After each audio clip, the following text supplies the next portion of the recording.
Welcome to the 350th episode of the Reading and Writing Podcast. Stay tuned for my interview with David W. Brown, author of the brand new book, The Mission. Stay tuned for the interview.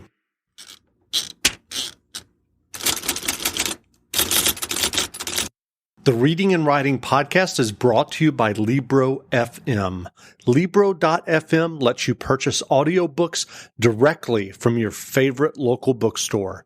You can pick from more than 185,000 audiobooks, including bestsellers and recommendations from booksellers. You'll get the same audiobooks at the same price as the largest audiobook company out there, but you'll be part of a different story. One that supports your local community and your local bookstore. If you're new to audiobooks, they're the perfect way to get more books into your busy life. You can listen during your commute, while doing chores, walking the dog, or just relaxing at home. All you need is a smartphone and the free Libro.fm app.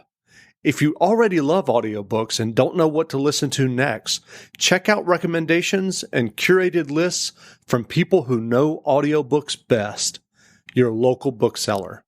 Here's your special offer from the Reading and Writing Podcast. Get 2 audiobooks for the price of one today with your first month of membership with the code RWPodcast at checkout. This offer is only valid for new members in Canada and the U.S. Check out Libro.fm today. Welcome back to the Reading and Writing Podcast. My guest today is David Brown, author of the new nonfiction book, The Mission, about an upcoming NASA space project to explore one of Jupiter's moons. David, welcome to the podcast. Thank you very much for having me. Great. Well, before we jump into the questions about this upcoming NASA space project, I do have to note that your book has one of the longest, most interesting subtitles that I'm aware of.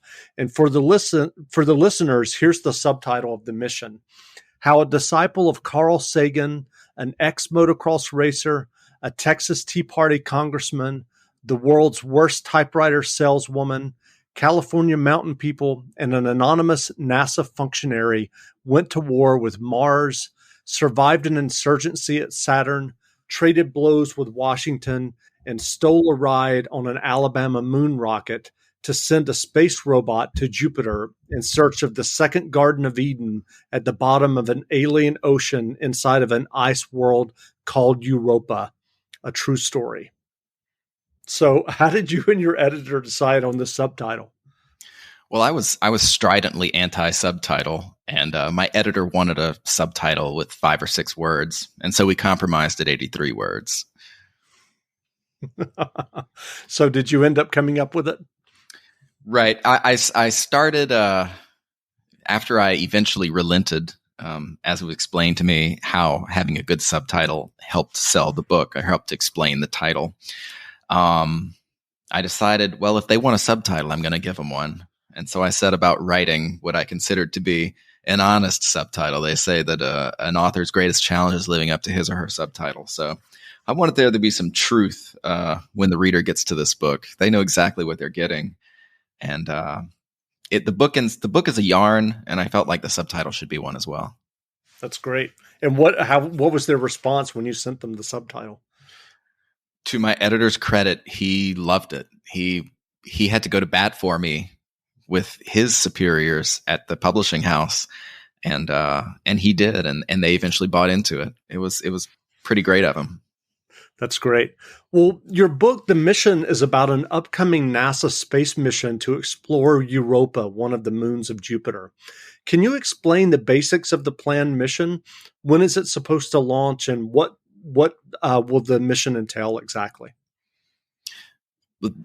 So the mission is about the small team of scientists and engineers who spent 20 years trying to come up with this mission, trying to convince NASA to fly a spacecraft to Europa, which is an ocean moon of Jupiter. The spacecraft itself is going to launch in 2025, let's say plus or minus 6 months. It depends on the rocket available. And it'll have a 6-year cruise phase to get to Jupiter. But what awaits the spacecraft at Jupiter itself is is a pulsing, rippling halo of death called the Jovian radiation belt, whose conditions are not unlike the immediate aftermath of a detonated thermonuclear bomb.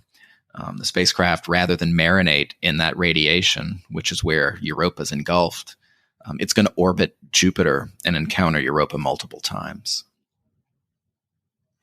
When you say encounter Europa, so will it? You said it's going to it's going to be in the it's going to circulate around Jupiter. Will it send out a probe to Europa? How's that going to work? There are instruments on the spacecraft itself. So to make it simple, if you imagined we had a camera on the moon pointing at the Earth, or pointing at just a thin strip of the Earth, as the moon continuously circled the Earth, eventually it would get all sides as the Earth spun, as the moon made its way in its various strange orbit that it has. And Europa Clipper works a lot like that. The spacecraft will stay in Jupiter's orbit, and Jupiter's enormous. So it'll circle Jupiter, it'll take a while, and then it'll fly by Europa, and it'll scan one small strip of Europa, and then it'll fly away, and it'll point its antenna at Earth. It'll return all the data that it collected. It'll circle Jupiter again. And again, it'll fly by Europa again each time it orbits. Each time it does so in a different orientation. The effect of this is eventually it'll get a 360-degree view of Europa without actually having to go into Europan orbit, which would be enormously difficult because of the radiation. Right. And so will it? What do they think about this? I'm just curious. Like, what is the lifespan, and do they plan on like what happens at the end, or will it just stay in Jupiter's orbit? Do they plan the end? How does that work exactly? The prime mission is going to characterize Europa, and that's going to take quite a while. Eventually, I mean, several years into this, so this spacecraft will last years, hopefully. I mean, unless something terrible happens. Eventually, they're going to have to decide what to do with it. Either it'll stay in Europa's orbit and act as or stay in Jupiter's orbit and act as like a communications relay for some future spacecraft, or maybe when it comes time to deorbit it, they won't crash it into Europa because Europa might have life. So instead, they would probably crash it into a different world, or maybe into Jupiter itself. Personally, I'd like to see him crash it into Io, which is the most active the most volcanically active body in the solar system. And it would be one heck of a fireworks show. We would see those images through to the end. Sure. So a space project of this size takes years. How did you decide to write about this project? And what was the process for you to gain access to the NASA scientists and engineers working on this?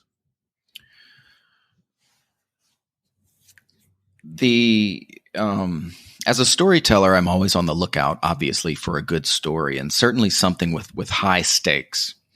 When I first heard about the Europa mission, I realized almost at once that there's no human endeavor that has higher stakes than this. So what the spacecraft is searching for at Europa is habitability. Europa has all of the ingredients necessary for life, and not just ancient microbes that went extinct billions of years ago, but extant complex life today. Maybe microbes, but maybe fish. I mean, maybe sea monsters. What would such life, how would humans approach that sort of life? So every living creature that you or I or any human ever to live or any animal ever to live has ever encountered has come from a single origin, some moment millions of years ago where life came from lifelessness. When we look at Europa, that would be its own genesis. It would have its own moment where life came from lifelessness, totally unrelated to us. So it would be truly alien life. What would that mean to us in terms of religion, right? A second Garden of Eden. What would that mean to us in terms of philosophy, right? Are we alone? Where did we come from? And we would be able to really come to grips with those sorts of issues. And moreover, I think it's interesting to consider how would we treat that life? I mean, whenever I go to a restaurant and eat fish, right, I've earned the right to eat that fish because my ancestors 100,000 years ago established the fish and the human's place on the food chain. But a fish on Europa, we certainly wouldn't have that understanding, would we? We wouldn't have earned anything. So would we even consider them animals? What does it even mean for humans to encounter another life form? These things are not, I mean, they're the domain of science fiction, but these are things that are going to be addressed in our lifetime. And it's important that we get started on that conversation. Well, your book is a work of creative nonfiction where you go into the heads of the engineers and people that you write about. Why did you decide to write the book in that particular way? Well, I knew right away the subject could be intimidating. This is a book about science and scientists for people who don't read books about science and scientists. And I wanted to make sure to sort of ground the story in very old storytelling methods, right? When you read this story, it should have a lyrical style. Creative nonfiction is very much bringing in the elements of fiction and the elements of poetry into your nonfiction in order to tell the story. I wanted the story to read as though it were being told aloud by a campfire, the way the Iliad might have been told, for generations before it was actually written down. This book is the first time that story was written down. Accordingly, people need to bring nothing to the story. You need to have no education in astrophysics or biology. I certainly didn't. But you should still be able to read the story. You will read the story, and everything you need, you'll get from the story, both in terms of its style and also in terms of the way that this stuff is explained. If I did it right, the prose should almost feel like you could burst into song. It should be that lyrical. And so given that, and I'm not sure that every science writer would characterize their writing the way that you just did, what was the writing process like for you to get the prose to a point where you feel like it can be sung aloud or sure or read next to a campfire? I think no, I don't. I mean, I'm not saying this in an arrogant way. I don't think a book like this has ever been written in the field of science. Certainly not in planetary science. This is sort of breaking new ground, and I did very much want the reader to come away not only with the appreciation for what these people did, the people that I write about, but also a new appreciation for what nonfiction can do. The process for writing it took 7 years. It involved interviews with over 100 people. It involved reading more science papers than I care to think about. Science papers are not exactly beach reading, I can assure you. And it was an enormous task. I didn't know when I set out on this project just how difficult it would be. It might actually have scared me away, but I was so inspired by the story I was hearing that I wanted to make sure that I did justice to their life's work. So when you're reading this book, you're reading everything I've got. This is all I got in me. This is this culmination of my life's experiences. And so I gave them, I'd like to think, what they gave us. Well, given all the very human problems that we face in the U.S., there's a contingent of people who frown upon the money spent on space exploration.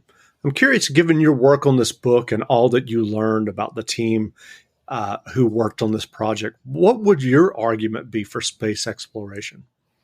That's a really good question, and I'm glad you asked it. First, I do think that the argument that, well, we have so many problems down here, why are we spending money up there? I think it's a very disingenuous argument because it implies that we can't explore space until we've solved all the problems in the world. I mean, no human endeavor could ever meet such a threshold.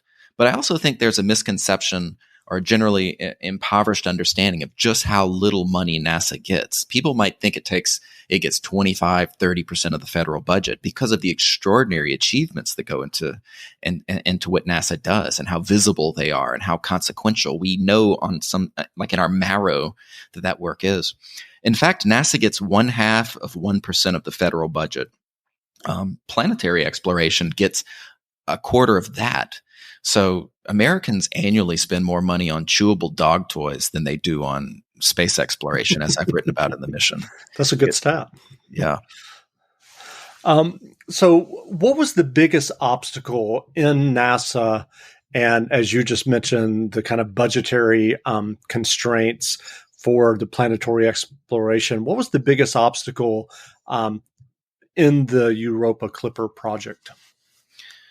Europa is uniquely positioned in the solar system in that, when I discuss it exists in massive radiation, and it's very difficult for robots to get to. It's impossible for humans to get to. The radiation belt is that fierce, or the Jovian radiation belt is that fierce. So technologically, this is a non-trivial body to explore. Politically, there's no real gain by supporting space exploration, and certainly not exotic space exploration like that of Europa. No one ever won an election saying, I'm going to support this mission that's going to find fish in an alien ocean. At NASA, because they get so little money, if you're given the choice, do we explore Mars, where astronauts might one day walk, or do we explore someplace like Europa? But it could also be Titan, right? A moon of Saturn, or Enceladus, or wherever it might be. Do we go with the sure thing, or do we go with the maybe, or the difficult, or the in some cases impossible? And NASA wisely, I think, in a lot of instances, chose the easy. I mean, they are easy with an asterisk, of course. This is a relative statement. Because astronauts will one day walk on Mars, those robots, those rovers that we see, the Perseverance rover that's going to land in a couple of weeks, those are more than science missions. Those are human precursor missions. They're buying down risk for future astronauts. You can't say the same thing for Europa. You can't say the same thing for Titan, for example. So that was probably the most pressing challenge is overcoming that. But the stakes of the mission were so high that inevitably NASA decided we've got to do this thing. And the science community was in lockstep behind it. They wanted to see this body explored because of its obviously its life questions, but also there are some interesting questions of geology that get to be explained, and its cryosphere, and just the nature of the Jovian radiation belt and what it does to a moon like that. Well, you mentioned earlier that a rocket will lift the Europa Clipper into Earth orbit. And then I'm assuming it has its own rockets to get up from Earth to Jupiter. So the way this particular spacecraft is going to work, it's almost certainly going to launch on a SpaceX Falcon Heavy rocket. That's a pretty big rocket. It's not big enough to send the spacecraft on a direct flight to Jupiter, though. The solar system's big and gravity's harsh, and it takes a lot of power to do that. So instead, what it's going to do is what's called a mega trajectory, MEGA. It's a Mars-Earth gravity assist. So what's going to happen is the rocket will launch, and it's going to fling the spacecraft to Mars. The spacecraft is going to take some of Mars's gravity and get slung around back to Earth. Because remember, these planets are continually moving. The spacecraft will come back to Earth, fly by the Earth, pick up a whole bunch of Earth's gravity, and essentially gets slingshotted all the way to Jupiter. So wow. It's basically free fuel, but the pilot is going to be Isaac Newton. That's amazing. And I'm wondering, I'm assuming that you have a sense of the size of this clipper. So for the listeners, can you give us a sense? I mean, are we talking about the size of a car? We're talking about the size of an 18-wheeler. What's the dimensions of this satellite probe that's going to go to Jupiter? The spacecraft itself, including the enormous solar panels that it's going to bring in order to be powered, is about the size of a basketball court. Wow. Yeah, it's pretty big. Pretty big. That's great. Well, as you mentioned the SpaceX rocket that will most likely take it into Earth orbit. I'm curious, with the rise of SpaceX and Jeff Bezos's Blue Origin, both that are private rocket companies, what does the future of NASA look like? I'm curious if you got a sense of that and the research that you were doing for the book. One of the great challenges that space exploration has always encountered, whether human or robotic, is the cost of access to space. It's hard to get to space, and it's expensive to get to space. SpaceX and Blue Origin and a handful of other private enterprises are lowering the cost, right? So suddenly prices are coming down by an order of magnitude. That's enormously consequential for the exploration of the solar system, because suddenly you can, if in the case of human exploration, you can send a lot of cargo to Mars, which is going to be necessary, and you can do it for pennies on the dollar. You can send heavier spacecraft into space, or you can actually send spacecraft that could be assembled in orbit. For example, one mission proposal for Europa involved just such an enterprise. Europa Clipper does not, but that is something that's always a possibility. Likewise, multiple launches to build sophisticated space stations. I would call the development of reusable rocketry probably the most consequential development in space exploration since the Apollo program. It's seismic in terms of implication. That's great. Well, I know that you have a Master of Fine Arts in Creative Writing from the University of Arkansas at Monticello. What was your MFA experience like? It was very good. The program was brand new at the time. The instructors and professors were very eager to establish something that was respectable, something that was serious, something that was doing something new or innovative. I think they succeeded. Because it was new, I was also I was an established writer at the time. One reason that I chose that particular place is because I didn't think they would ruin my writing style. I think the MFA experience can sometimes be detrimental to writers. But I would call it enormously positive. The workshop experience is always a little frustrating, right? It's always hard to hear painful truths, and it's harder yet when you disagree with those comments. But my members of my cohort were wonderful. There was a mutual respect, and there was an appreciation. There was a love of the written word. And of course, a love of literature. And we got along famously. I'm still friends with most of them. Great. And were you working then primarily on nonfiction, or were you working on fiction as well? Well, my MFA is in creative writing with specializing in fiction. At the time, I was doing both. I was making my living writing nonfiction. Right. And creative nonfiction was something that was always on the radar, but ultimately I felt like what I was missing was a solid background and understanding of the devices of fiction. And of course, all of those things would apply to the nonfiction I would later write. I cannot overstate the value of that degree and that experience.